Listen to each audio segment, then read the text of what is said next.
sio sawasawa na mtu aliyefungua mwaka baa, na sio sawasawa na mtu aliyefungua mwaka akiwa disco. Unajua, huwa nasema kile umeanza kupanda mwaka huu ndicho utakachovuna. Halo? Au ukijua hivi.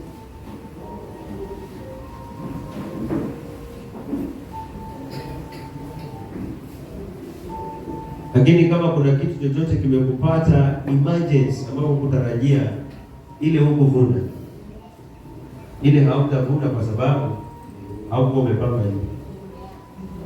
Lakini kile ambacho ulikuwa umekipangia kwamba ikifika navuka mwaka nikiwa mahali fulani, ndicho kile mtu anasema utavuna ulichokipanda. Yaani ni pando hilo lilipanda.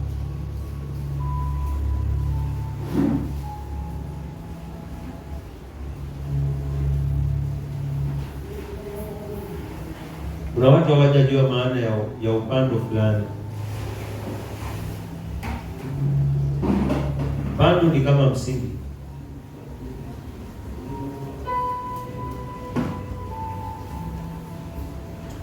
Usema ulivuka mwaka ukiwa kwa mganga kwa kusudi tu, hata ukiwa mgonjwa mwaka wote utaishia ukiwa kwa mganga.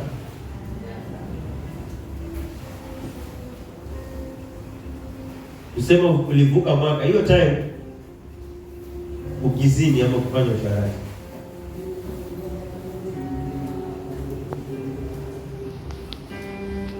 Yaani kitu chochote, na kama ulivuka mwaka ukiwa unamwambia Mungu asante, ujue maisha yako utakuwa mtu wa kushukuru kwa sababu ya yale mambo Mungu anakutendea. Ile apandacho mtu ndicho anachovuna. Amen. Tupende Mungu, tuishi tukimheshimu Mungu, na huu mwaka kuwa serious na maisha yako.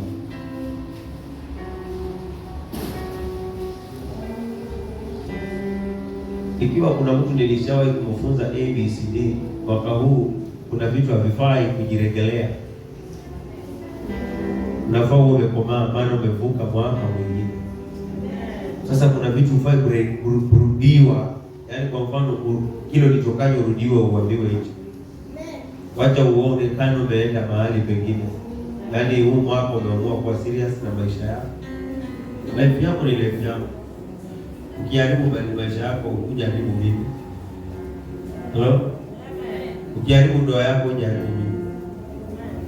Ukiharibu mwili wako, ujaribu mimi. Ni wewe. So ina depend na vile utakavyojiweka. Kuna vitu katika huu mwaka unafaa ujichagulie. Sawa?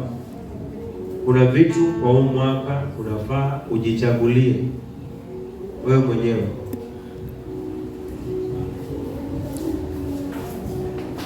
Kujichagulia hizo vitu ni kufanya uamuzi wa mwenyewe kwamba nikaamua kushika barabara hii na sita, hata iweje hakuna mtu atanibadilisha, niache barabara ya lami niende kwa msitu. Kitu kingine, ujue kusamehe. Ujue msamaha ni njia moja nzuri sana, sababu msamaha ni kitu ambacho Mungu alikizungumza hata katika sala kuu ambayo inaheshimika sana, na huwa nawaambia hata ukijua kuomba kivipi, hata ujue kutamka maombi yanatoka moto, kama hautaheshimu kile Yesu alituambia salini hivi, wewe hujui kuomba. Aliyefunza ni Yesu, jinsi ya watu vile wanafaa wafunze. jinsi wa vile unafaa wasali. Haleluya. Sasa lile lake alilotufunza ni kubwa. Yale mengine sisi tunaofanya kuongozwa na Roho, lakini ile inaitwa sala kuu. Kwa hivyo hauombi sana hadi ukamwita Yesu alivyokufundisha. Sijui kama unaelewana.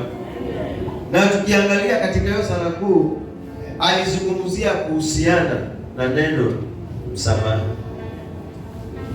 Haleluya. Hizi tulikuwa tunataka kuisoma but hatukuweza kuimaliza.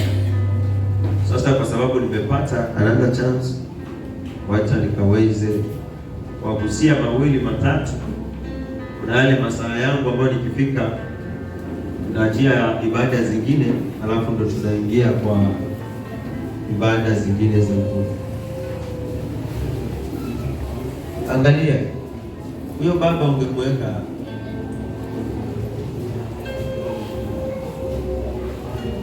weka ama mlete hapa kwa heshima, hapa kwa meza, mlete akae hapa. Shikamoo.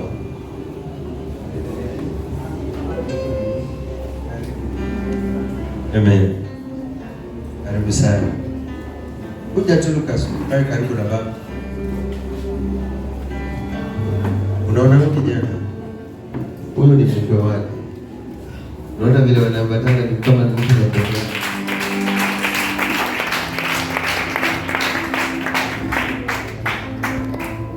Kule tulienda ni kwa huyo mzee. Unaona ukienda kuchukua kitu na heshima, nyinyi chukuliweni kama mbele mishale ya baruti.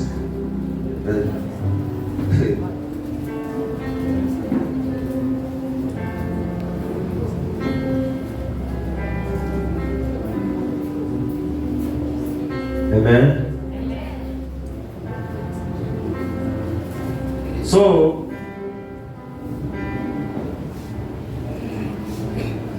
nimesema mwaka huu kuna vitu vingine ni sawa, wewe haujabadilika, ni yule yule kimwili, lakini kiroho unafaa kuchange, kimawazo unafaa kuchange, kitabia unafaa kuchange, ili ukaweze kupanuka, ukaweze kuendelea. Haleluya. Maana kuna vitu usipo vizingatia wewe mwenyewe, unajua wewe utakuwa una lose, wewe ndio utakuwa unapoteza.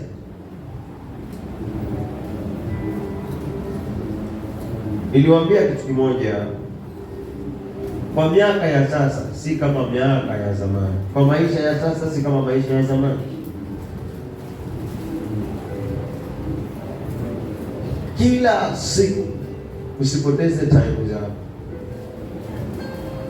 na mwezi mzima usipoteze huo mwezi, na masaa usipoteze hayo masaa.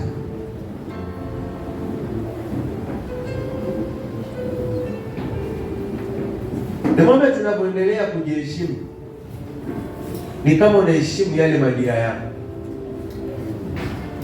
Unapoendelea kujichunga ni kama unachunga maisha yako. Wacha niseme kitu. Neno heshima linakujaje haswa?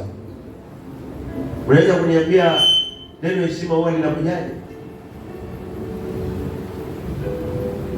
Heshima ni nini?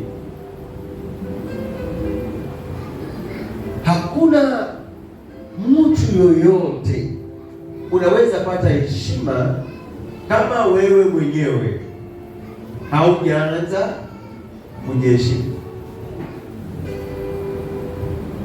Nadhani kuna watu walikuwa wanazungumza nao leo kama wewe usipojiheshimu, nani atakuheshimu? Kwa hiyo kuna watu wanaweza kukuheshimu kwa sababu hawakujui, lakini siku watakujua heshima yako itapotea, ama kuongea kwako kukupoteze heshima, ama tabia zako zikupoteze heshima, ama akili yako ikupoteze heshima.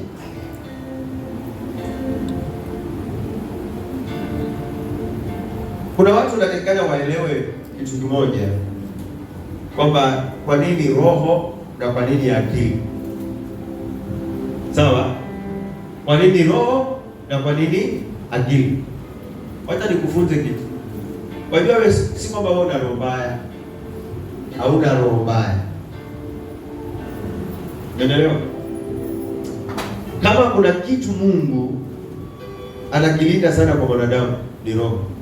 Na kama kuna kitu mwanadamu anakiuza sana ni kwa akili, kuuza roho. Najua hujanielewa, lakini wacha nikueleweshe. Kwa nini uwe mbaya? Kitu kilichofikiria kwanza ndio kinakuwa mbaya. Lakini Mungu hakuumba roho mbaya. Hebu Biblia inasema ati mwili na roho zimekuwa zikipingana. Sawa? Mwili na roho zimekuwa zikipingana. Akili iko katika kiungo cha mwili. Roho ni uhai. Nataka nielewe. Hakuna mtu atakasua mwili wako aone roho yako. Atakutana na moyo ukipiga. Sawa? Lakini siku uhai ukitoka, ile roho inatulia, ile moyo unatulia, haipigi tena. Roho ni kitu kisichoonekana na mwanadamu. Na tabia zinaletwa na nini? Na akili. Kwa maana Mungu anasema yeye amezidi akili za watu wote. Na anasema yale mwanadamu anayowaza si kama yale yeye anawaza. Mpatuelewa. Sasa wewe ukumbiwa na roho mbaya, una akili mbaya. Kwa sababu example ukisema, nataka nikufafanulie vizuri. Kuna kitu unaweza waza alafu roho ikakukataza. Unaona? Yaani umewaza kabisa lakini roho ikakukataza, inakwambia usifanye. Sawa? Alafu akili inakwambia, inakuletea mawazo ya kufanya kile kitu. Sasa sio roho bali ni akili zinazofanya kwa kuridhisha aidha ni mwili ama kwa kuridhisha nafsi yako. Lakini roho imeanza kukufanya nini? Kukukanya. Nilikwambia mwanadamu hakufananishwa, Mungu hakufananisha mwanadamu na mwili. Alifananisha mwanadamu na uhai.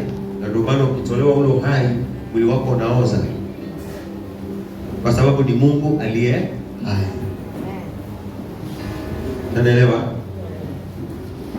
Ndio maana unakuwa tukifuata mapenzi ya mwili tunataka kufa. Unaona? Lakini tukifuata mapenzi ya rohoni tutaishi. Kwa hivyo hii roho tunaweza ifanya ikaishi duniani na ikaenda kuishi wapi? Mbinguni. Uelewe hiyo ile kitu nakwambia. Lakini akili zako na tabia zako zinaweza kukufanya ukaharibikiwa kwa sababu ya mazingira ambayo yatakuongoza. Nikaja nikawafuta siku moja. Kwa nini Hawa aliposikiliza Adamu mara ya kwanza, lile tunu hakulifikiria kulila? Kama kwa mfano, upange kitu chako. Upange kitu chako. Ama example tuseme tu haujampata Monica na kitu kibaya ama KK na kitu kibaya. Sawa? Na unaishi naye tu vizuri tu. Halo? Unaishi naye tu vizuri, yaani vizuri tu, kwa sababu hakuna kitu chochote kibaya wewe ambacho unaona nacho wala yaani uko naye tu vizuri. Halo? Yaani vizuri tu. Sababu unafuata maagizo ya Mungu vile alivyokuagiza. Sasa unaishi naye vizuri. Na ndivyo Adam na Hawa walikuwa wanaishi nayo vizuri. Sasa alipokuja yule mwingine, unaona sasa, tunda ile alikuwa amekatazwa, hata alikuwa anapita kila siku pale, hata hana haja nao. Anajua tu mtu yule alikuwa shida. Lakini sasa shetani alipokujia akamwambia, ati umeambiwa ule mtu usile. ule mti, ile tunda kwanza ni zuri. Kwanza akaletewa ile picha. Na mara kwanza alikuwa anatazama hivyo. Alipolitazama kwa sababu ameambiwa, akaanza kuweka nini akili zake kubadilisha. Tunda likawa zuri kweli. Akini kwa maana ndio kwanza kutetea mfano. Sasa Monica ukiambiwa Monica ni mbaya, utachunguza mpaka matembezi yake. Na ulikuwa unatembea naye ulikuwa hata ulikuwa umchunguza. Lakini sasa ukiambiwa Monica ni mbaya, utaona hata bila kutembea unasema, kumbe anatembea hivyo. Unaona sasa? Siku nyingine ukija ukiambiwa mke wako ni mbaya, ni mtu anakuchiti na ulikuwa hata simu yake ikiwa kama hivyo hata ushiriki nayo huwa anakuchiti. Ukiona message na ulikuwa ukimbilia. Lakini sasa wewe unaambiwa unakimbilia. Vitu vinabadilisha akili. Maneno yanabadilisha akili. Mtazamo unabadilisha akili. Kwa maana Yesu akawaletea kwamba eti ukishatazama tu, kwa sababu inategemea na vile utatazama. Haleluya. Sasa roho ya uchawi anakoroga, ama nataka kukutumia vibaya, kitambo ipate roho, amefanya kazi kubwa sana kwa sababu fahamu.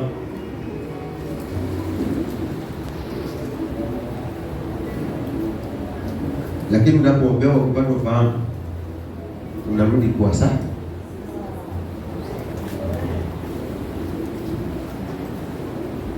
Ayubu, shetani alipoenda kwa Ayubu, Mungu alimwambia nini?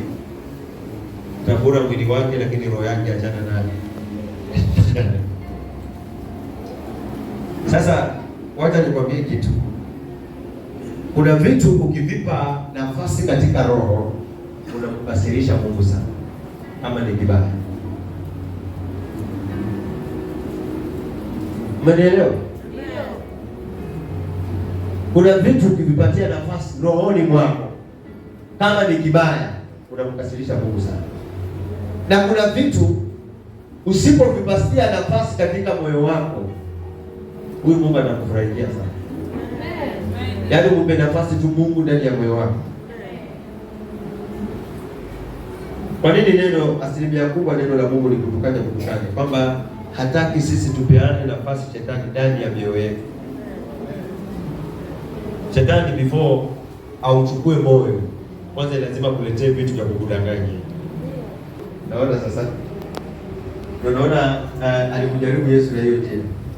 Akini wanaweza kubadilisha kwa wakati. Yaani lazima tukue kuna kitu kinaweza kubadilisha mawazo. Ndio kishabadilisha mawazo una connect sasa, connection inaenda mpaka ndani ya moyo. Sasa unakuta ule moyo badala ya kuwa ufanye kazi nzuri, unafanya kazi mbaya. Niliwaambia mwanadamu hakuumbwa na moyo mbaya. Hiyo tunataka nikuhakikishie 100%. Hata Goliath si kwamba alikuwa mbaya, akili zake ndio zilikuwa zilizauaji. Jamani, Mungu haumbi mtu mbaya. Sisi ndio tunakuja kutabadilika. Unafikiri ule mchapa alizaliwa kwa mtaka?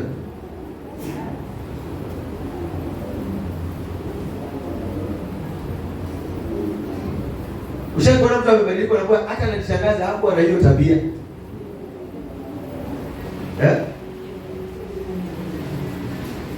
Kwa sababu akili zako zimechange. Na ukichange akili zako una connect mpaka moyo nao unabadilika. Unakuwa na moyo wa unyama sasa.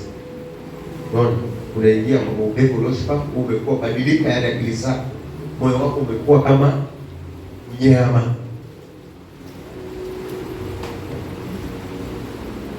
Kama ingelikuwa moyo ni mbaya, basi Mungu asingesema wote wanaoongozwa na roho ni mtoto wa Mungu.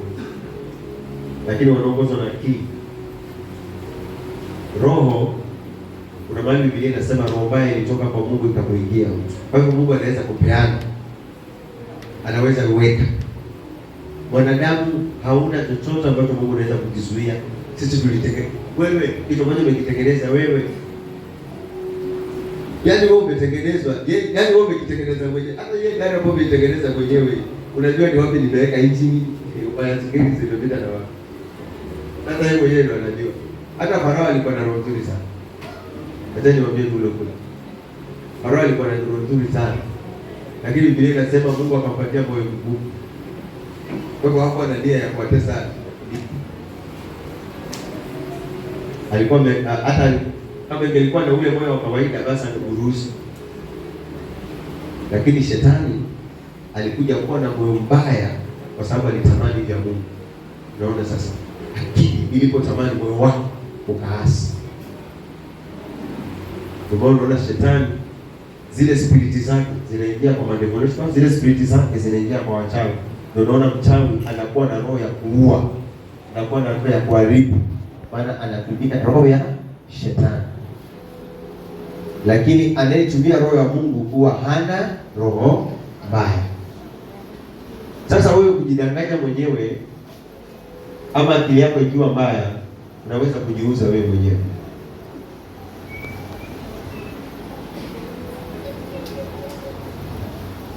Haleluya. Amen. Mawazo ya mtu, tabia ya mtu.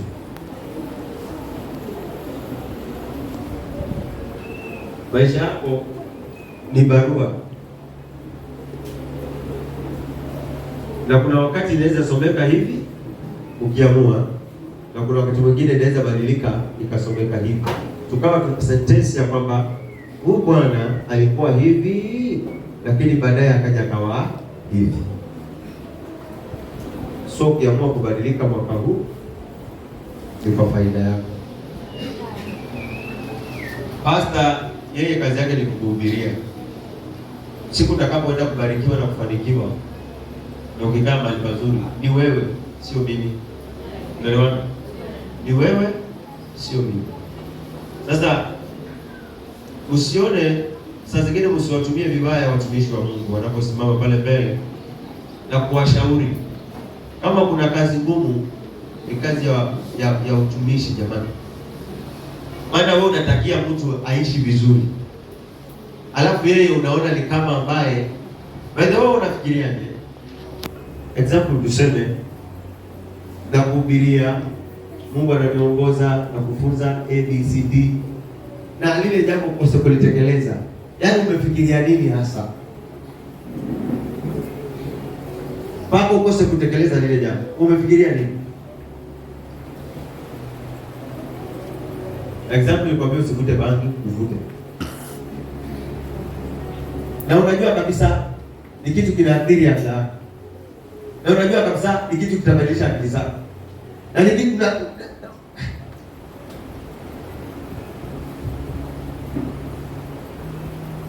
nikwambie, chunga mwili wako. Maana hata Mungu alisema hiyo mwili wako ni hekalu lako. Halafu wewe unaharibu mwili wako.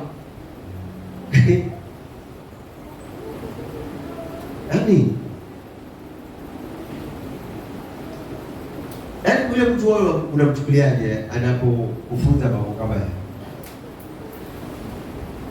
Maana mimi nilipookoka, mtumishi wangu alipokuwa akisimama madhabahuni, na saa zingine hata ananiita na nikaja, hata nilikuwa hapa saa hii, angewaambia kile ambacho nilikuwa nafanya pale kanisani.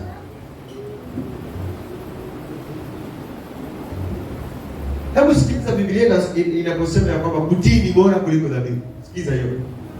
Inakupatia formation gani? Yaani kutii ni bora kuliko dhabihu. Example. Mzazi wako ni Mungu wako ngapi? Una watatu? Una watatu? Una watatu? Why? Hebu sikiliza Mungu alipofananisha mzazi na Mungu wa pili. Nichukulie hii vizuri. Nani ataridhisha mzazi wake alaniwe na mzazi wake? Example tu, mfano ndio tukuje kwa Mungu ambaye ni wa kwanza. Nani atakayeheshimu mzazi wake alaniwe na mzazi wake? Hakuna.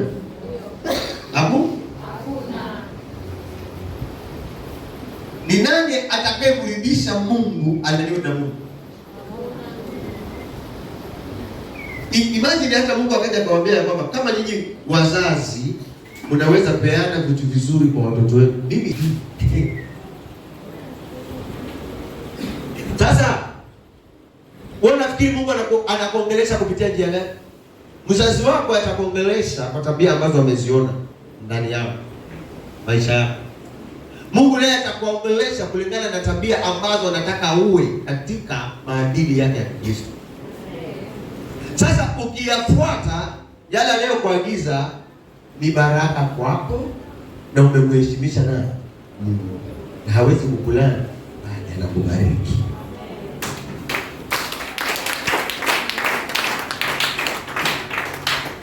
Ndio juzi nikawaambia Mungu ni mzazi. Wawatolea pale kifungo aliposema Mungu ni mzazi.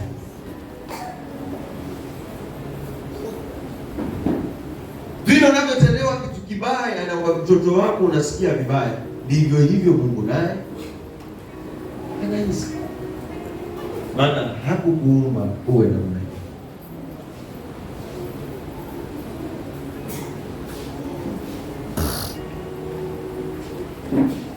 Hakuna msikilizaye Mungu amupende Mungu. Ndio unaona baba, example tuseme baba yako akiwa anakupenda na kibio na tabia nzuri, hata unapopata matatizo atasimama na wewe. Ukifungwa yule baba hatapata amani mpaka mtoto wake atoke. Sawa? Ukiwa kwa shida yule baba akorani akose chakula lakini apeane mtoto wake kwa sababu hajampata na kosa la aina lolote. Lakini kama ulimtukana na kukadhabu, anakwambia akule ujeuri wake. Kusemezana ukweli. Na baba ama mama ana moyo wa kusamehe kama vile Mungu alivyo na moyo wa kusamehe. Ukimwendea vizuri ni rahisi sana kusamehe. Huyu Mungu. Na hata mzazi wako vivyo hivyo, hata hao watakasirika hayo. Na ndio maana Mungu akasema hata dhambi zako zikiwa nyekundu kama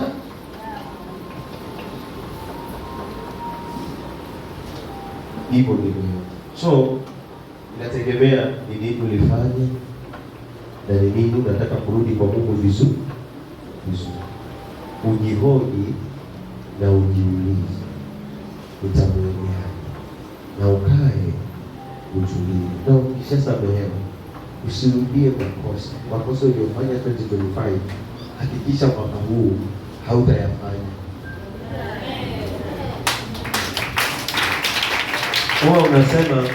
Huwa kuna malengo wao wanasema kwamba mwanadamu sio kamili, lakini kule kuwa kamili pia ni kujitakia na kutokuwa kamili pia nako ni kujitakia.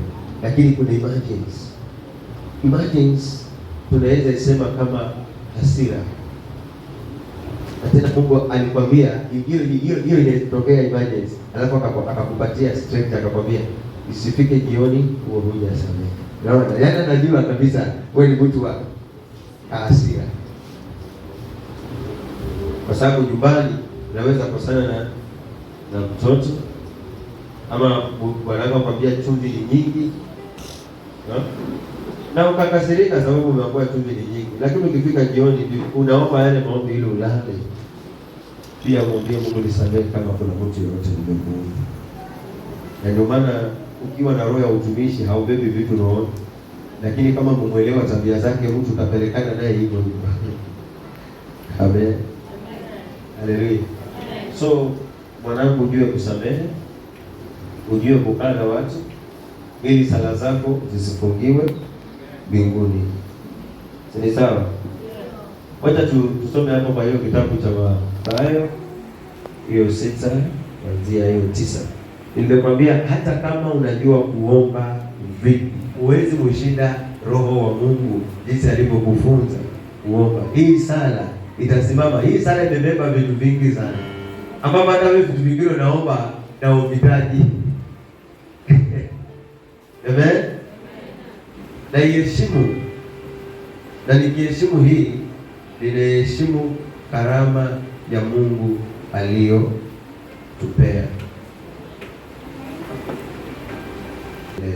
Ni neno lako Bwana mwisho. Ongoza mtumishi wako kwa ajili ya neno hili ambalo Bwana umenipatia, na hii ndio ni Jumapili ya mwanzo kabisa katika mwaka huu. Bwana, tunakushukuru kwa yote uliyotenda mwaka uliopita na hata sasa. Wapo kama kuna mtu ameingia mwaka huu Baba, kuna matatizo yoyote Baba, kuna suluhisho kwako, kwa maana hautaruhusu aendelee kuwa nayo matatizo wakati wewe ni Mungu na anakutegemea. Tunakuomba Bwana, azidi kutupigania na kututetea. Ufalme wako Baba ukakithiri katika maisha yetu, ukatutawale kwa nguvu zako, ukatutawale kwa damu yako. Hakuna Mungu mwingine tunayemtegemea Bwana na tunayemwasilishia shida zetu, bali ni wewe ambaye ulisema njooni nyote mliolemewa na mizigo. Tumefika mahali hapa Baba kwa ajili ya ibada. Ufanye nasi ibada kwa wote waliofungwa Baba, ni mwaka wa amani, uzima na afya na baraka tele kwa yetu, kwa nyumba zetu, kwa watoto wetu na vizazi vyote. Asante kwa kuwa Bwana utaniongoza vyema kwa ajili ya neno lako, na katika jina lako takatifu Yesu Kristo tumeomba na hata kwa neema. Yeah. Amen. Anzia hapo mwanzo tusikie vile Mungu alivyokuwa na. Unajua kuna vitu lazima uvianzie mwanzo viende ndio uje uelewe kwa nini Yesu akaanza kuwafunza watu. Tutaenda kwa haraka sababu ya wakati. Nataka nifika saa 5 nimalize. Kitabu cha Mathayo Mtakatifu 6 kuanzia mstari wa kwanza inasema, angalieni msifanye wema wenu machoni pa watu kusudi mtazamwe na wao. Nani shaikusia hii? Ndio. Neno angalieni, yani kitu niangalie, yani inakusisitiza kwamba uwe makini. Sawa? Ndio inaitwa, unaona ushaikusikia unakuwa mtoto unamuongelesha lakini hata kuniangalia mwenyewe haniangalie. Sisemi uniangalie mimi, angalie Mungu, sawa? Amen. Mungu ndo anasema hivyo. Sasa ukiongelesha mtoto mjeuri, ni yule ambaye unamuongelesha na amegeuza mgongo. Nilimuongelesha lakini hata kuangalia mwenyewe hakuniangalia. Yule mtoto ni mjeuri. Hayo baba amekasirika. Ama mama amekasirika. Hello. Amen. Sasa anaposema angalieni, anataka yani lile neno lisipite. Halafu anawafunza, anawaambia usifanye wema mbele za watu, yani mkajionyesha. Amen. Amen. So hii inabahiri mambo mengi sana. Hata unaposaidia mtu kitu, ufai kujienyoa ama ukajionyesha kwamba umesaidia. Hata unapofanya jambo lolote kwa Mungu, yani usijipige kifua kwa njia aina yoyote. Unajua ni hotuba hii Mungu alikuwa anaisema. Hotuba ya Yesu ilianzia hapo hiyo Mathayo 5:6. Alikuwa anazungumza na wanafunzi wake vizuri, yaani maneno yaliyo na nguvu sana katika ufalme wa Mungu. Usionekane, usijionyeshe. Hata kama pastor umeteuliwa unaombea watu wanapona, wanafunguliwa, yaani usijipige kifua kwa njia ya namna yoyote. Amen. Na wala usitake sifa za namna yoyote. Kwa sababu roho yako ndio Mungu atadili nayo. Na roho sio kitu kinachoonekana, kinaonekana kwa ajili ya matendo. Amen. Amen. Amen. Endelea. Kusudi mtazamwe na wao, kwa maana mkifanya kama hayo hampati thawabu kwa Baba yenu aliye mbinguni. Kwanza umejinyima baraka. Umejinyima baraka. Wow. Sasa unapata sifa za wanadamu lakini hazikusaidii. Nani anataka sifa za wanadamu? Haikusaidii. Unajua wale wanaokusifu leo ndio kesho wanakuja kukucheka.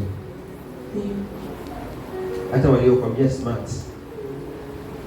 Sasa anasema wewe ni malaya, wewe ni mpofu.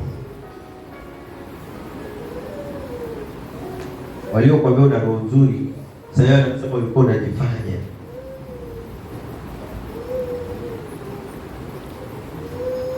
Waliokuambia una bidii, sasa hata wamechokana na wewe. Fanya kitu Mungu akikitazama yake yako. Amen. Endelea. Basi wewe utoapo sadaka usipige panda mbele yako kama wanafiki wafanyavyo katika masinagogi na njiani, ili watukuzwe na watu. Utoapo sadaka sasa. Wangesema siku ya ndio.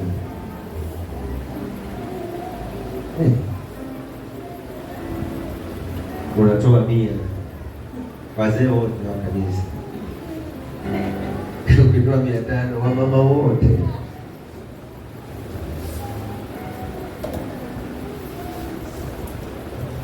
Sasa unaishika hivi ili iweje? Kwani ni dera?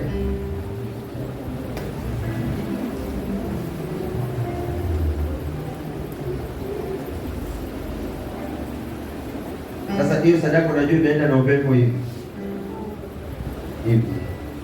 Fanya kitu chako kinachoonekana na Mungu. Wacha kufanya vitu vya kuonekana na wanadamu.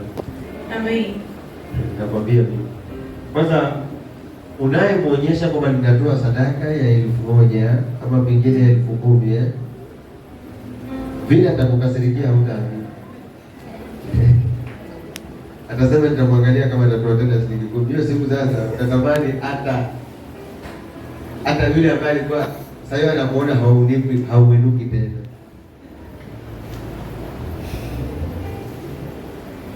Hello? Amen? Amen. Umesikia? Utoapo sadaka usipige panda, yaani ile pepere nyingi. Hapo nataka kunipokonya maiki. Unajua hapo kwa kitabu nimeweka ngapi? Shauri yako. Hakuna kupenda na tamani bila kitoa, kwa nini baba yangu nipatia maiki?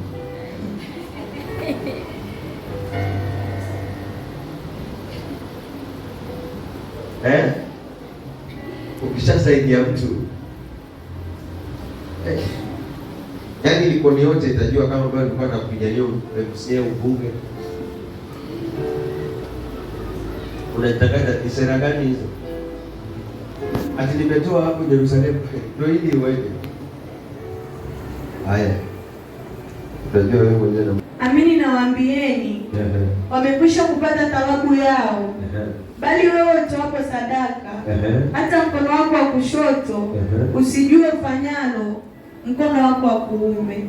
Sema hata mkono wako wa kushoto unajua ni yule umekaa naye hapa. Sasa huyu mama kama anataka kuchoma roho, kuonyesha kwamba amebarikiwa Mungu. Kwa maana anakuambia kama nicheza siku achana na mimi.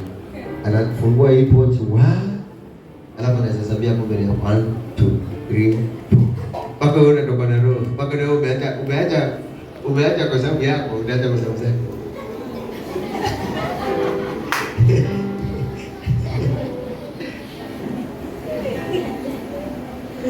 Ukiona hivyo kesho nataka kumkopa.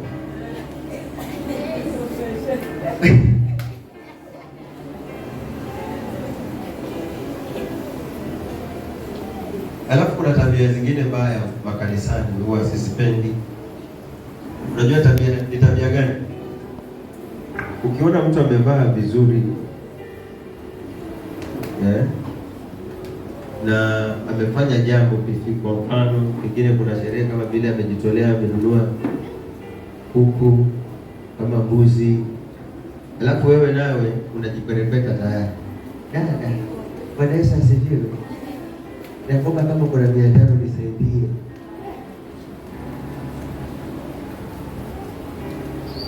Mbona mmenyamaza?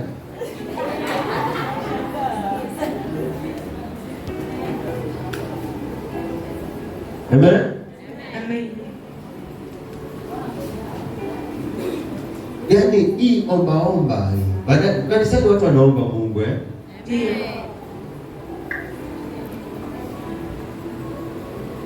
hauongei ile siku nyingine ambayo hujamjua, lakini sasa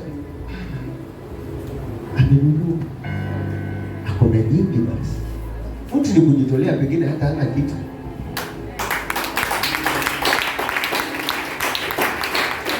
Alafu usipopewa unasema yule dada ana roho mbaya, yule dada. Sawa, tute roho mbaya. Wewe roho yako nzuri ni ya kuoa. Wewe ndio roho nzuri. Sasa tutulio na roho mbaya, wacha tuombe Mungu. Amen. Wewe tegemea wanadamu na wamelaaniwa. Sadaka yako iwe kwa siri na Baba yako aonaye sirini. Yes. Maana ya siri ni nini? Maana ya siri ni nini? Kitu kisichoonekana na mtu mwingine. Ama hata yeye kama anakiona, anajinasilisha akione, lakini hukutaka kumuonyesha. Unajua sasa kama huyo mama anataka kutoa pesa hapo, hata kwambia ufunge macho. Kwani wewe utakuwa unachukulia nini?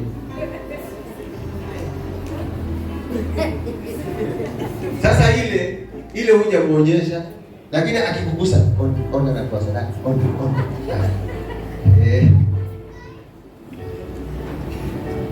Sasa huu mwaka, hizo mwaka zilizopita ulikuwa kama ulikuwa unafanya hivyo. Change Bwana. Mungu anataka kukubariki. Mungu aonaye ya sirini akakubariki. Amen. Haleluya. Amen. Anasema Mungu aonaye ya sirini atakujaza. Kujaza inamaanisha kukubariki, atakuinua, atafanya mambo makubwa na wewe. Amen. Amen. Tunamaliza tuwa katika kusali. Msipayuke kama watu wa mataifa. Ndio. Maana hao udhani ya kuwa watasikiwa kwa sababu ya maneno. Sasa kwa siku leo kutembea hivi, kwa hiyo Yesu alivyosema. Kwa mfano, unaona ukiomba Yerusalemu, unaona ni kama ambaye haujaomba, unataka kuingia ndani ya maji ya feri. Pale kwa watu wa feri, pale feri, yani hata utaki kanisani.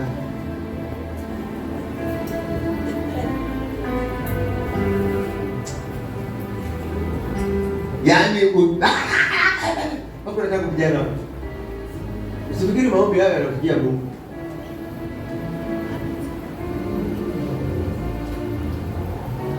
Yaani Pastor John, usitoke hapa ukaenda pale ujamaa kama sio Mungu kukuongoza. Yaani hauendi pale kwa kufanya crusade ama open air. Unaenda pale ukijidhihirisha kwamba wewe Mungu anakutumia kwa kujua kuomba. Sasa ukitumika namna hiyo pale pako unapata tomato za watu. Ati unaomba roho wa Mungu anakuambia piga tomato hiyo teke. Yaani paka watu wakusudia, naomba kwa tena naomba. Hakuna maombi. Wewe ni kanyari.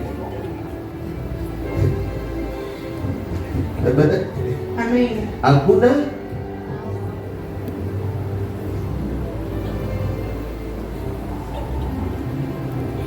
mtu asiyekuwa na msimamo. Hajui kila anachofanya. Sababu anataka kutazamwa na watu. Sikiliza. Maombi mpaka ya nyumbani. Na utaona mtu ametoka kwa nyumba yake hata anarudi Yerusalemu. Ametoka kwa room. Pale watu wakifua. Ati Roho wa Mungu amemuongoza. Unaenda kutakasa mpaka watu wanataka kuenda chooni. Na nyumba ni ya kupangisha, ni ya majirani. Ati hakuna mtu kupita kama sijamaliza ku. Wapokea watu jo.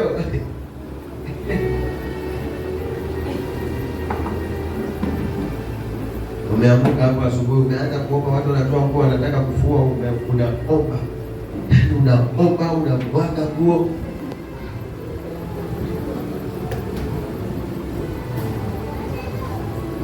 Tusalipo.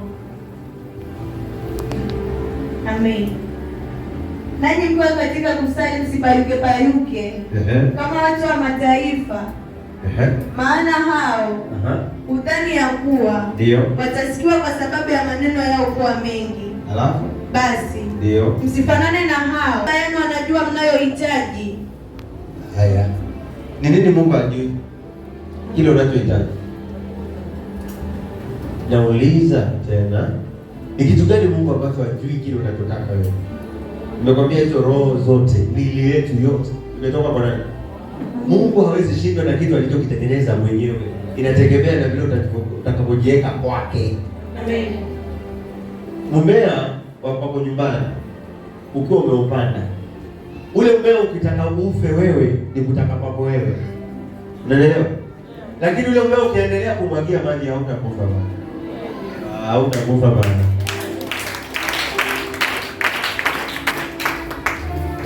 Haleluya.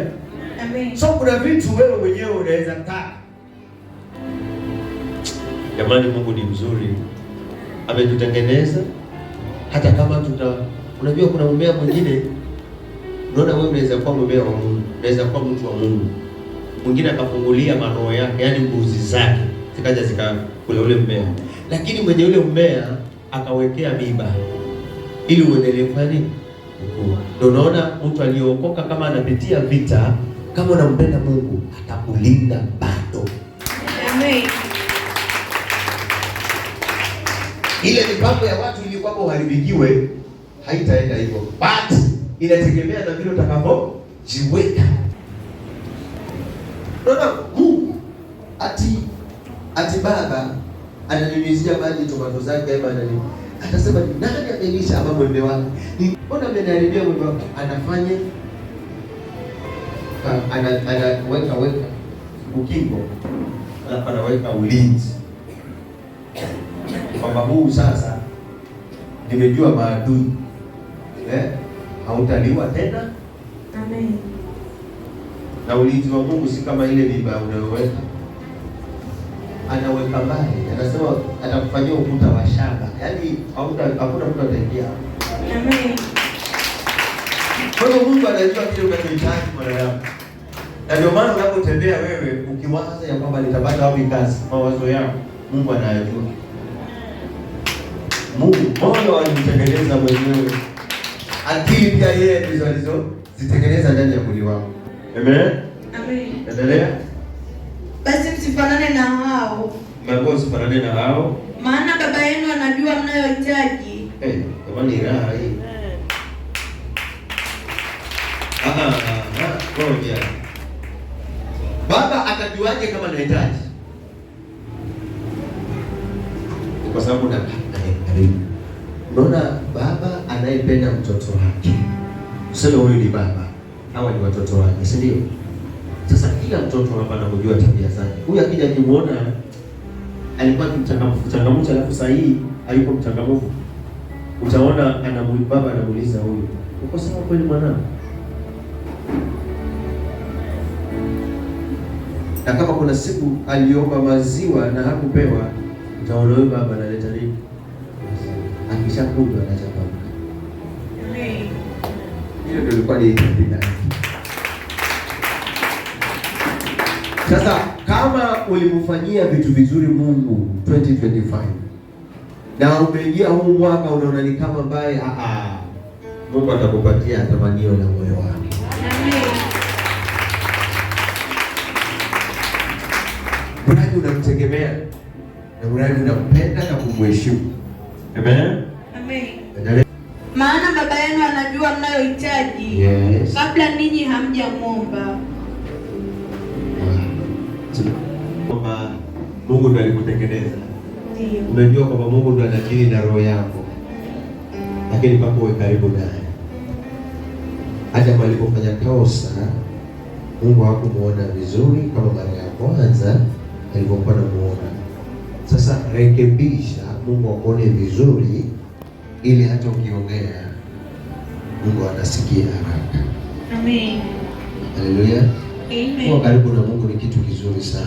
Amua mwaka huu hautabaki jinsi ulivyo.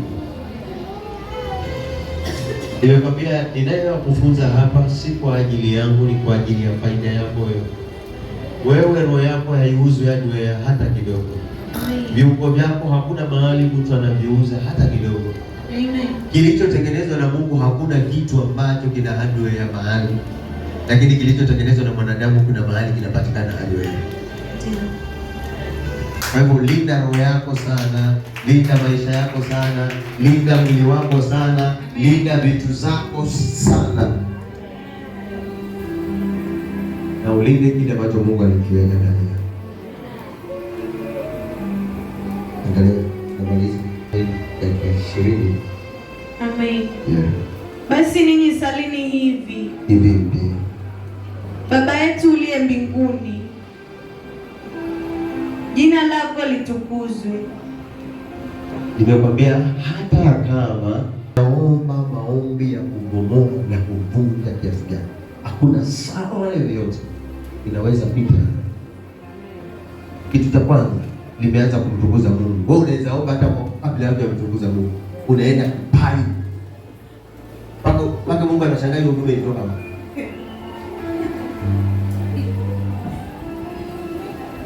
Unajua unaweza omba na kukosa kumtaja Mungu wewe. Na unaomba. Yaani mradi watu wajue wewe unajua kwa. Kumbe uombaji wa wazimu. Hii sala ni kubwa sana. Basi ninyi salini hivi. Cha kwanza, Baba yetu uliye juu mbinguni. Ushainua mikono siku moja ukafanya hivyo? Ama ni ile huwa na kuambia urudie nyuma yako. Hii sala ni kubwa sana mtoto wangu. Amen. Aidha unaenda mahali popote, aidha una hali mbaya, ugonjwa, una kichwa kiko sawa, kama uko karibu naye, umuombe namna hii. Hakuna atukuzai Mungu aachwe.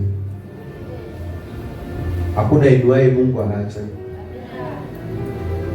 Kuna mapasta wengine hawakufundishi hii vizuri kwa sababu hawataki wewe ufanikiwe.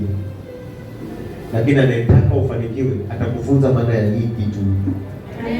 Hii atakufunza maana ya hii kitu. Endelea.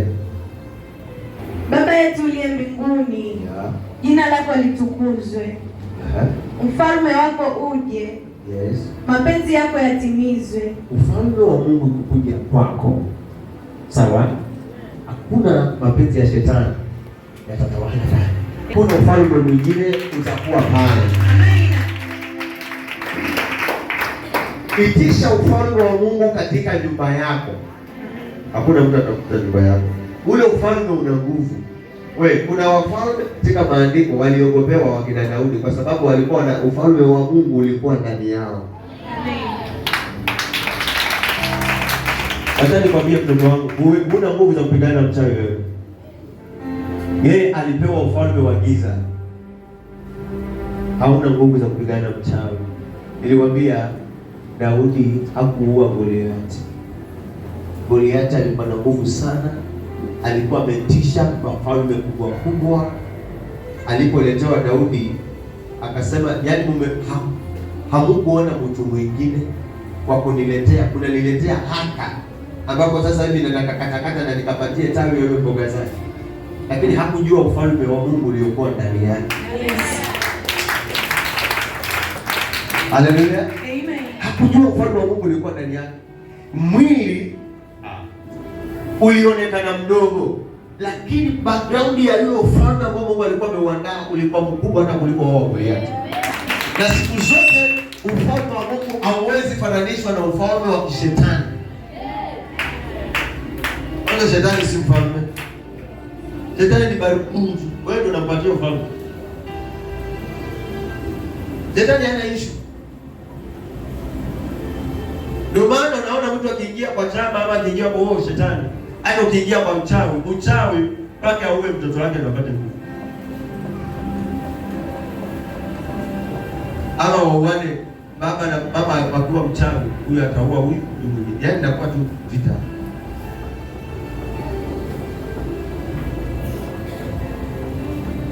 Devoleshi baadaye pake auwe. Lakini kwa Mungu, kwa maombi tu. Amen. Wewe ufalme wako una nguvu.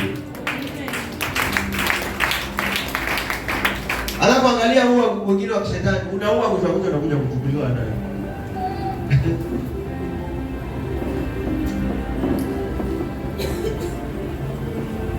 Endelea.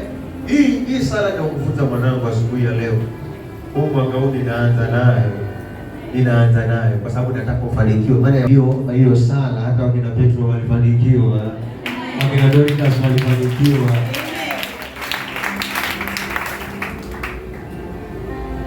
Amen. Amen. Yes. Wakina Mariam walifanikiwa, wakina Magdalena walifanikiwa. Amen. Mama, ukihitaji maombi yaliyo na nguvu, kama haujui kuiomba, chukua tu Biblia, soma polepole.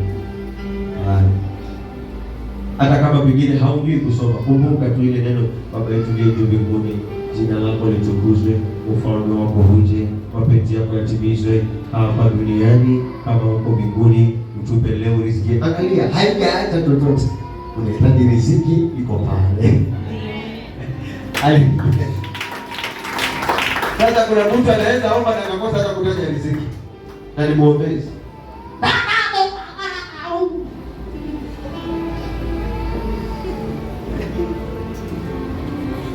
Sasa yeye anaombea ndoa yake. Sasa anaombea watoto wake. Yes, endelea. Mapenzi yako yatimizwe. Nimekwambia ukipata pasta na kufundisha vizuri hii, nakuwa shukuru sana. Wengine wanakwambia tu tuombe. Tuombe sala kuu, wanaomba wao. Wewe hata hujajua maana ya hiyo kitu.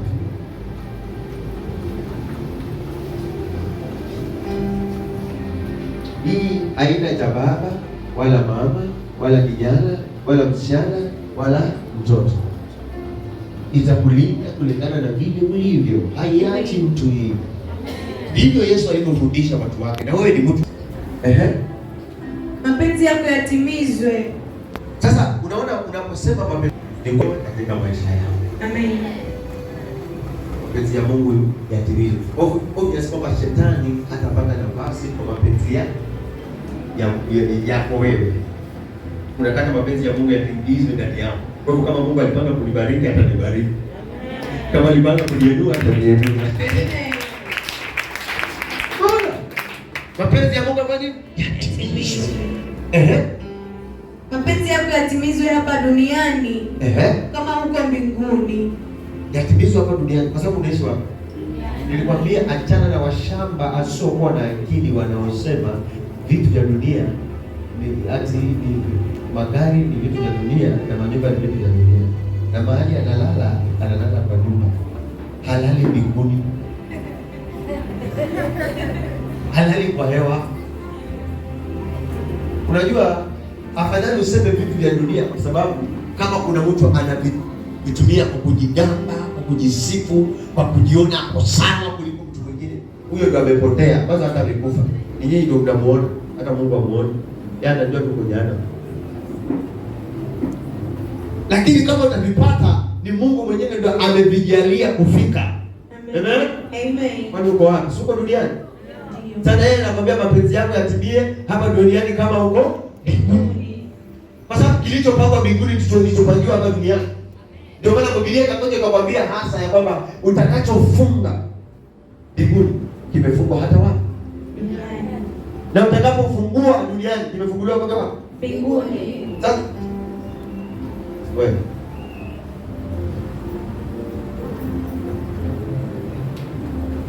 sasa zingine unajifungia wewe mwenyewe huko mbinguni kwamba mali ya dunia. Sasa nasema huyu hataki baraka duniani, anataka kukaa omba duniani.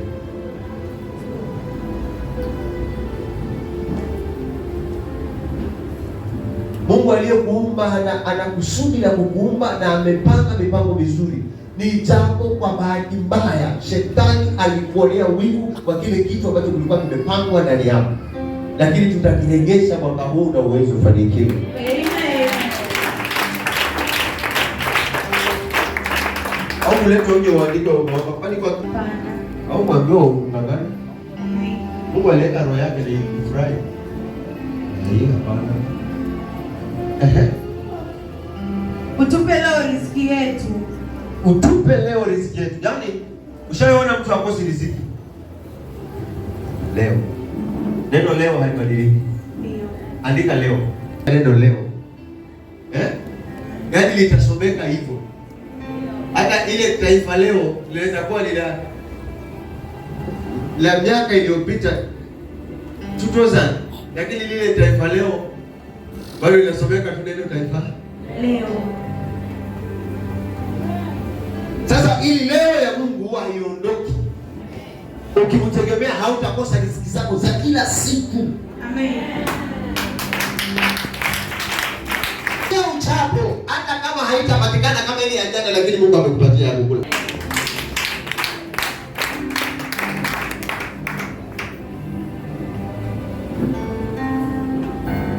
Sasa unaona hii ya riziki yetu kila leo riziki yetu ni sawasawa na mchawi anayeng'ang'ana na wewe ili usifanikiwe, lakini leo neno la Mungu la leo, neno leo linakupatia ile riziki. Mpaka mchawi anashangaa, huyu mtu anataka afe na njaa, lakini anakuta tu na mafanikio kwa sababu neno leo limesimama katika mahali pake kwa yule ambaye analitii na kulisikiliza. Amen. Mwanangu, usiangalie mateso uliyokuwa nayo. Mwaka huu unafaa upanuke kimawazo, kiimani, na neema ya Bwana ishuke na utendewe mambo makubwa. Hata wale waliokuonea wivu washangae, waone wivu mpaka ukawapate wako hospitali. Amen. Mungu ana mipango mizuri na wewe. Kama ingelikuwa na mipango mibaya usingekuwa hai leo. Unafikiri ni wangapi walitaka ufe wewe? Unafikiri ni wangapi walitaka uharibikiwe wewe? Unafikiri kama ingekuwa si Mungu ungekuwa hapa? Wewe mheshimishe Mungu bana. Alafu siku zote usijione mwenye dhambi wewe. Usijione mkosaji saa zote. Unajiregesha nyuma wakati mwingine. Petro alijiona mwenye dhambi, alimwambia Yesu toka kwangu. Akamwambia Yesu, akamwambia mimi hata siangalii vile unaangalia. Kwanza leo ulikuwa unavua samaki bila kufanya kuwa mvuvi wa watu. Wewe unajiangalia mwenye dhambi, ndio maana unajishusha. Ati nilipata mimba bahati mbaya. Ndio iweje? Sasa ushajua. Sasa uendelee na maisha. Na uendelee na Yesu wako. Amen. Ati sijui nini? Ndio mwaka mwingine bana. Watu wanaokuhukumu hata wakuhukumu. Maana jipe moyo uwashinde kuliko wao wengine bana.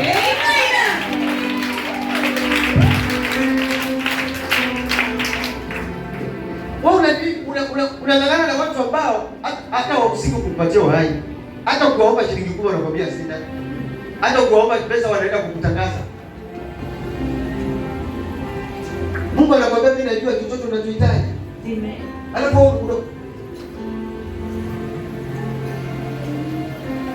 nakasirisha Wakristo ikiwa mtabeba imani hapa za namna hiyo, tumekosa kufanikiwa kwa sababu imani zetu zinaturegesha nyuma. Hatuna imani za kusonga mbele. Watu wengine wakifanikiwa, kwanza mimi nakasirika sana, ati Daudi leo aje anunue gari, afanikiwa ajenge nyumba yake, alafu mtu mwite ndipo. Mungu yani hapeani kabisa.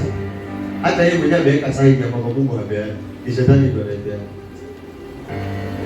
Wewe hata aliyekuroga wewe, amekuroga tena. Ni nini ambacho hakuna Mungu anakosa wewe? Ni nini Mungu hapa? Fedha na dhahabu ni mali zake, ishwali. Hata hakuna mahali Biblia inasema shetani ana fedha na dhahabu. Shetani anatesa watu wa Mungu kwa kutafuta pesa kwa bariki wengine. Na si kuwabariki kuwapea wengine, na si kuwapea kuwatesa wengine. Maana ulali usiku ukipata ya shetani. Wanafikiri tumeombea wangapi wanakwambia usiku anajua mamoto hapa. Na alienjoy. Walifurahi magari ya shetani, biashara za shetani. Hakuna amani. Ndoa ya kishetani haina amani. Hata wewe kama uliroga mwanamke ndio ukamwoa, usikuru utapata amani. Fako huyu usikuru sala ya toba tena tuifanye fresh.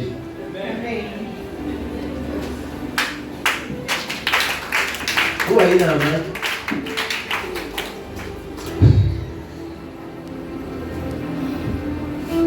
Tuseme amen. Mungu anajua. Maliza. Tusamehe deni zetu kama sisi nasi tuwasameheavyo wadeni wetu. Umesamehe wangapi? Mwaka. Nani wale kwa mikono kama umesamehe? Mchawi wako umemsamehe? Adui yako umemsamehe? Kweli? Wewe ndio unafuata. Sioni kama umesamehe kabisa. Kabisa. Kama umesamehe mwaka, naona hii neema ya saa hii ya tofauti. Yaani hata wewe pia umesamehe. Atauliza tena, hata wewe umesamehe.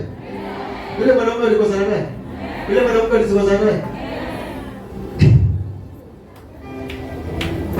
Na yule alitaka kukua. Huyo anaweza kusamehe pia. Na wewe alikupotezea muda.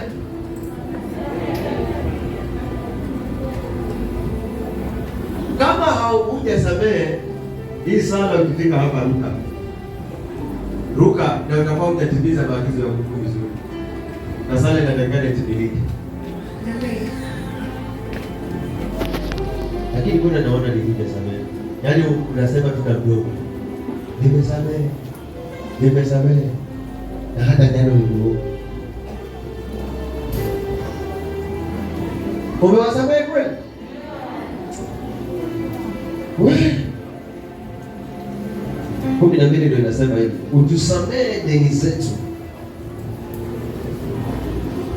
kama sisi nasi tunavyowasamehe wadeni wetu.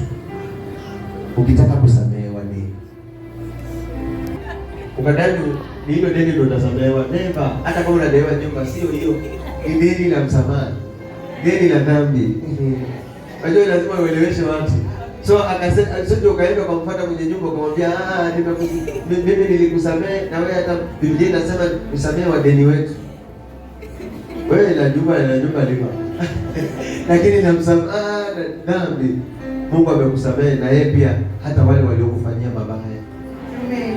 Ili unajua kwa nini Mungu anaongea namna hiyo? Anataka akubariki bila kinyongo cha aina yoyote. Hata kama uliwaomba msamaha na wakakataa msamaha wako, wako sawa kuliko yeye. Amen. Wacha wakubebe, wewe usivuke na hilo deni usivuke. Hii mwaka huu ni Jumapili ya kwanza. Tena ni vizuri sana umepatikana kanisani.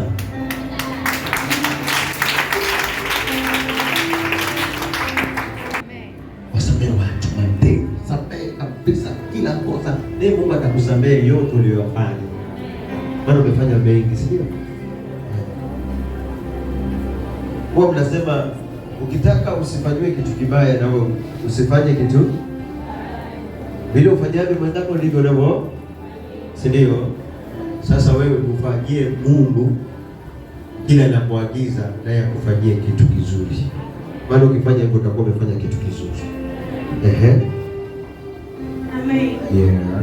Na usitutie majaribuni. Angalia, ukishasamehe kwanza utamuondoa katika kitego cha majaribu.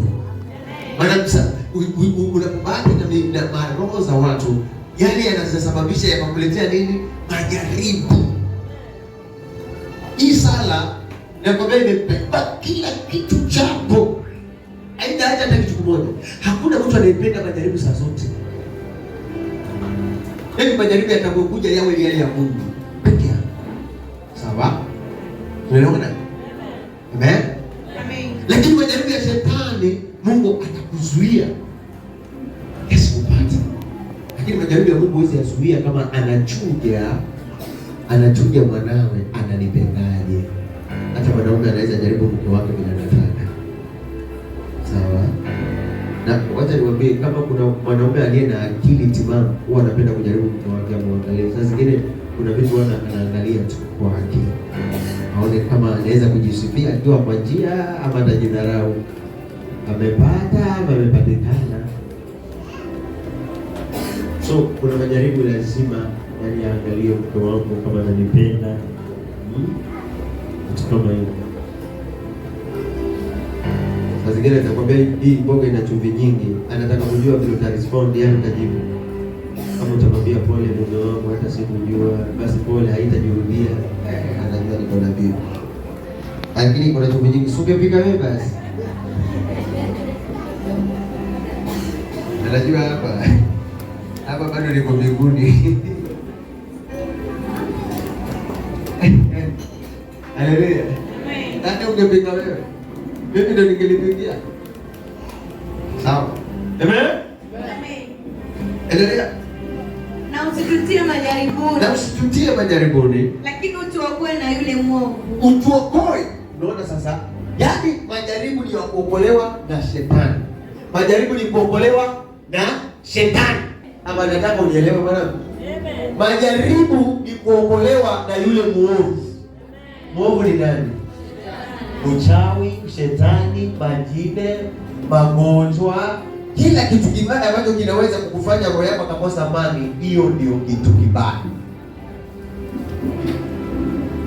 Haleluya. Amen. Haleluya. Amen. Nimekwambia hii sala imebeba maisha yako. Imebeba mahitaji ya moyo wako, kila kitu unachohitaji. Kama vile mwanadamu anavyotaka awe, hivyo iko hapa. Usitutie majaribuni, bali utuokoe na yule mwovu, kwa sababu hutaki kunaswa naye, haukupendi kabisa. Na hata mimi ndio namchukia zaidi kuliko wewe, ndio maana kila siku nakuombea. Amen.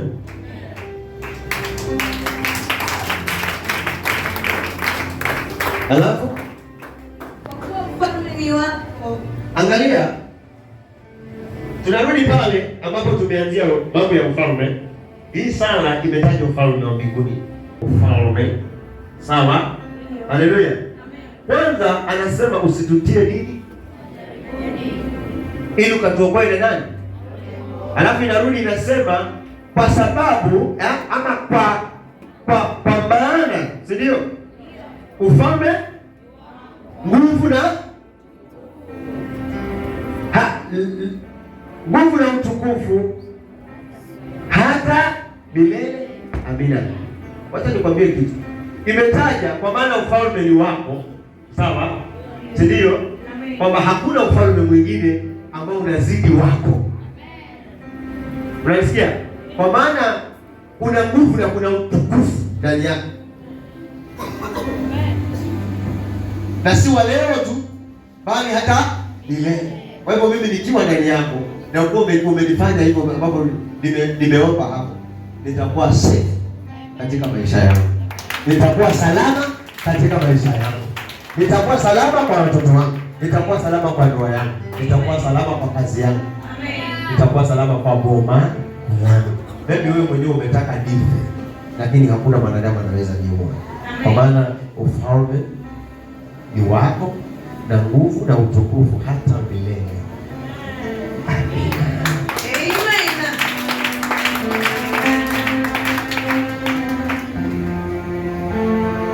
Haleluya.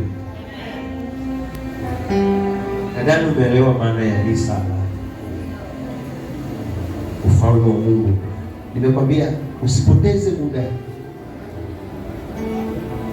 Bisia, usipoteze. Yaani kila siku iwe na maana kubwa sana kwa. Usipoteze.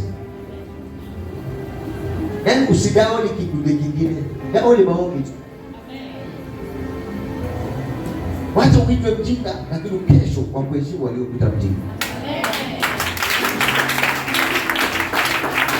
Kumbe wewe unatafuta nini? Ufalme. Unatafuta nini? Ufalme.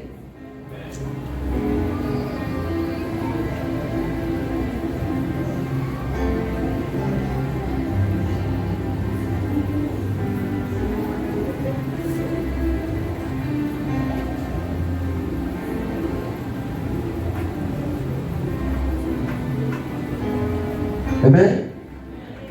Unatafuta nini? Ni vile tu muda umeenda, lakini nimekusomea. Utafuteni ufalme wa Mungu kwanza. Sikiliza. Alafu ya mengine. Usipotafuta ufalme wa Mungu, utasumbuliwa na ufalme wa giza. Chia 100%. Usipo utafuta ufalme wa Mungu, ufalme wa giza utakupokonyea vitu vyako nyingi sana. Lazima kuwe kuna ufalme ulio na nguvu usimame katika maisha yako kwanza. Ufalme wa Mungu ukisimama kwa ndoa yako haitavunjika. Ufalme wa Mungu ukisimama katika maisha yako shetani hawezi. Hakuna aliye na nguvu kuliko Mungu hii duniani Bwana. Hakuna aliye mkuu kuliko Mungu. Hakuna shetani mahali alitengeneza mwanadamu.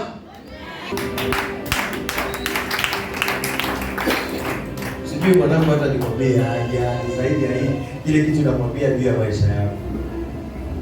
Mungu ana mawazo mazuri sana kwetu. Mama, kama ungenielewa kile ninachokufunza, ungefanya bidii mpaka ukalitamani lile neno la kwamba wanaonitafuta kwa bidii watajua. Why unatafuta ufalme wa Mungu? Ukiwa katika maisha yako na ukiwa katika, unajua, angalia watoto wanaoishi katika ukoo wa ufalme, wanalindwa, wanakuwa na maaskari. Hata kama ni mwanamke, anakuwa na wanawake wenzake tena waliofunzwa vita.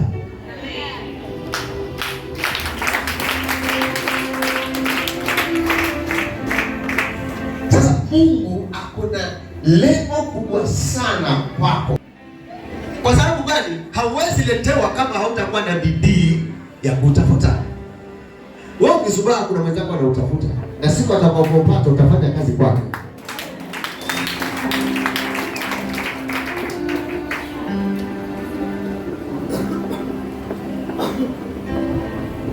Lakini utafuta ufalme wa Mungu kwanza. Watu waje tafute kazi katika ufalme wa Mungu kwako. Amen.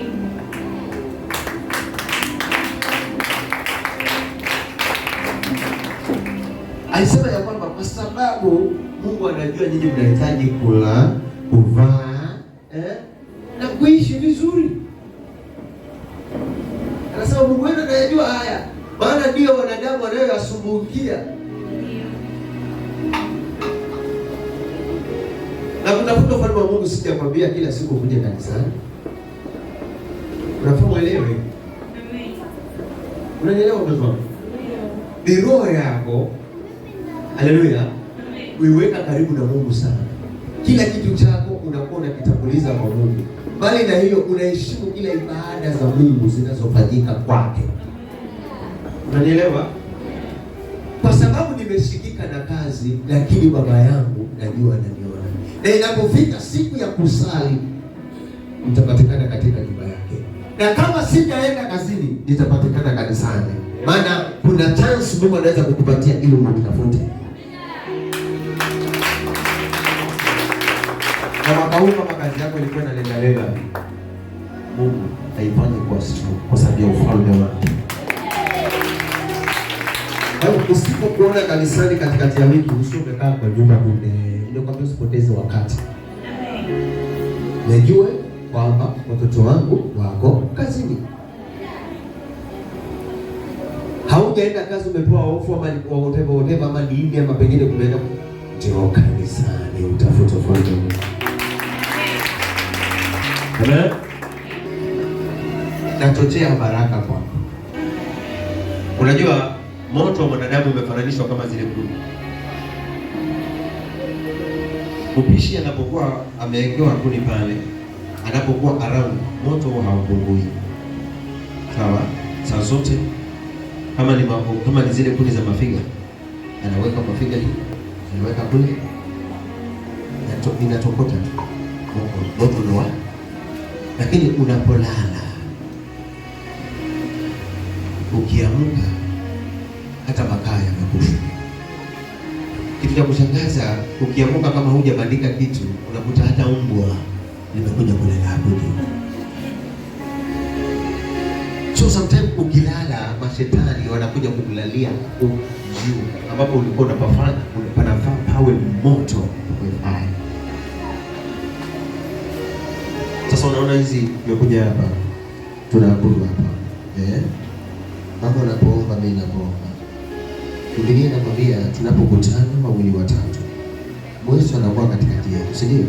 Anatutetea, tunakuwa na moto mkali sana. Shetani atateketea katika kiti chake cha enzi mpaka aachane na wewe.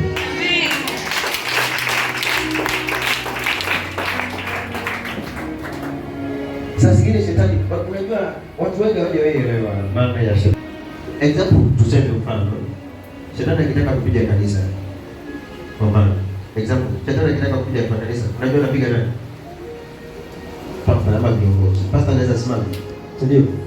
Lakini akaingilia kwa viongozi. Hii nakwambia. Sawa? Example, tuseme kama Monica vile watu wanamwambia. Ndio. Na kuna wamama hapa wako na Monica sana. Na kile watakachokuwa na Monica ndicho watakachofanya. Sawa? Na shetani akamuingia Monica. Ndio? Akaamua kupiga kanisa. Na mafunzo hii. Monica akaongea vitu na watu wanajua baba yuko karibu naye. Lakini atakachosema ni cha kweli. Hivyo ndivyo mbinu. Shetani hata kuja hivi hivi. Anatumia mbinu nyingi. Alafu tena shetani haingii hivi hivi. Unaona shetani? Nakwambia shetani ana akili wewe. Haingii hivi hivi. Unajua kama wewe ni mtu wa wivu, anasema nimefunguliwa mlango wa wivu. Kwani unafikiri shetani aliingia kwa Yuda hivi hivi? Aliponung'unika kwa sababu ya mafuta, akajua wazi. Nilikuwa natafuta mwaje.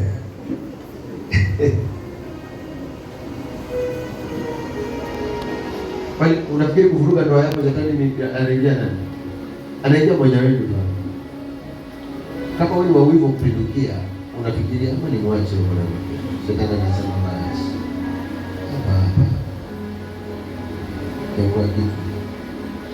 Kwa kitu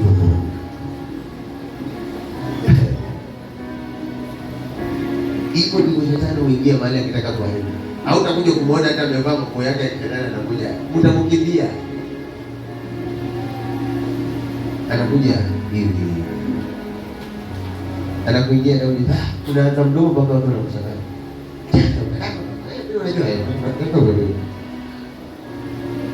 Unaona wale wanaotoka makanisani wanaenda kufungua makanisa kando. Na nani tuliongea hiyo kitu? Na hajaitwa. Makanisa mengi yanafunguliwa kwa sasa ya mashetani. Shetani anamwambia nenda ukafungue kanisa. Wewe una nguvu na unauliza. Ndio kwambia anatumia akili, atumie roho. Hiyo kiombea mtu akishaanguka. Baada ya kufanyia muujiza shetani, uombe mtu na anguke hapo useme, alafu mwingine anasema sasa wewe uko sawa. Na kwambia kweli, shetani ni nini kisha kama Yesu mwenyewe alimwambia ya kwamba shetani anaweza fanya miujiza. Tena vikubwa. Akitaka kukumoa mahali, au akitaka kuharibu mahali, wewe Salome, mpa. Utakuja ingelea mtu mkono hapa. Atapike mpaka atapike irisi. Utaenda unatembea kwa uwanja, kila mmoja anataka akujue. Umwambia mtu akatapika irisi. Tena atajifurisha kweli kweli. Ngoja niwaambie, wacha siku za mwisho zikaribie karibu. Wacha hata sasa naona bado ziko mbali. Mapasa wanaharakisha. Hata hiyo siku pata kwenye hata jifahamu. Hiyo siku za mwisho. Hata mapasa wanatembea na nini kapitwa. Muujiza huo. Shetani. Hii meza alibadilisha na kwa simba. Ulisikia kile Yesu alisema? Atafanya miujiza mikubwa. Yaani kama inaitwa ile magic. Magic kwa Kiswahili nini? Ukinisugua mimi naongea gari na mimi. Kilimati. Kilimati. Sikijaliwa hiyo. Kilimati. Yaani unafanywa kama mazingaono, unaona ni ya kweli kumbe ni ya uongo. Shetani hana muujiza wa kweli. Shetani ana muujiza wa uongo. Kwa kukufunga macho wewe. Uone kile kitu ni kweli. hata mchawi usifikiri mchawi ana uganga, ana uongo. Unalishwa mavi. Anachanganya na asali. Nadai shawe yaambia hivi. Mavi anachakaranga, alafu ni wachokozi. Anachukua ubani, asali na kile kietwaje kile cha kumea kinatoa harufu, kina maua hapa juu. Kivumbani. Unaona umekula uganga. Umekula mavi. Alafu wewe ukakuwa kule mavi unakataa. Na unalipa mavi ya asali. Yeah. Itu. Amen. Na unampatia pesa, unampatia kuku. Alafu anakuambia usiongee. Amekupata mavi na anakuambia usiongee, ulale hivi na mavi yako. Akiamua wale wadudu wa na hiyo sasa umempelekea Mungu alikuwa analinda njaa. Imagine. Alafu anashukuru Mungu kwa kulaza wewe bila kuoga. Na mwili wote unawasha. Umechanjwa kila mahali. Wewe mwenyewe ni muoga hata kuruka sindano, lakini sasa hiyo unakumulia tukijembe.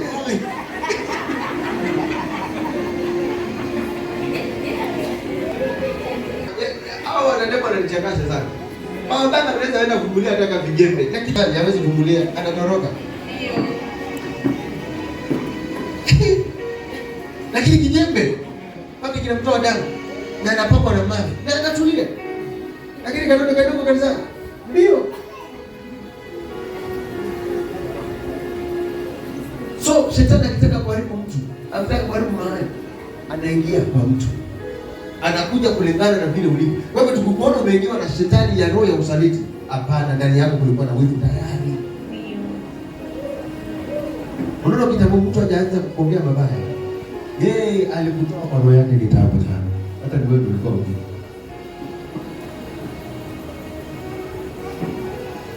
Nimemwambia shetani anaweza kufanyia muujiza mahali kwa sababu ya vile roho yako inafikiria.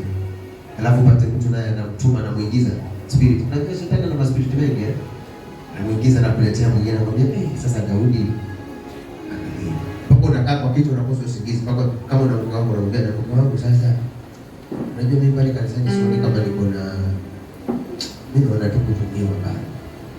Watu na uombea wanapona. Anakosa usingizi. Anafikiria sadaka. Hakuna pata hapo ni sadaka. Sasa mke wangu kwa sababu naye anamwambia sasa tu na nini tu. Hata sioni na kuna mahali unatumika kwa sababu Mungu amekuunganisha. Umeelewa? Kuwa usaidizi wa yule mwingine. Sasa wale wako msaidizi uone kujikamua kipele kinatoka usaha. Kadari unaweza kwenda kufanya.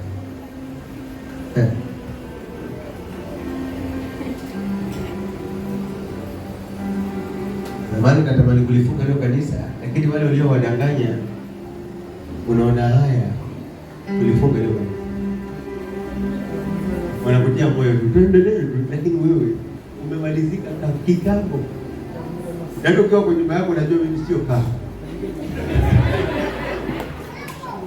Ndio wazi wewe sio pasta. Lakini ukikaa na watu haleluya, haleluya.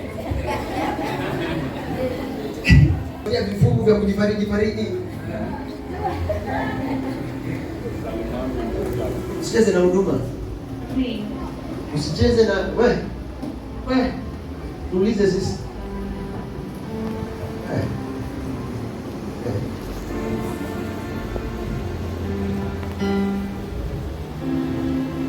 Saa 5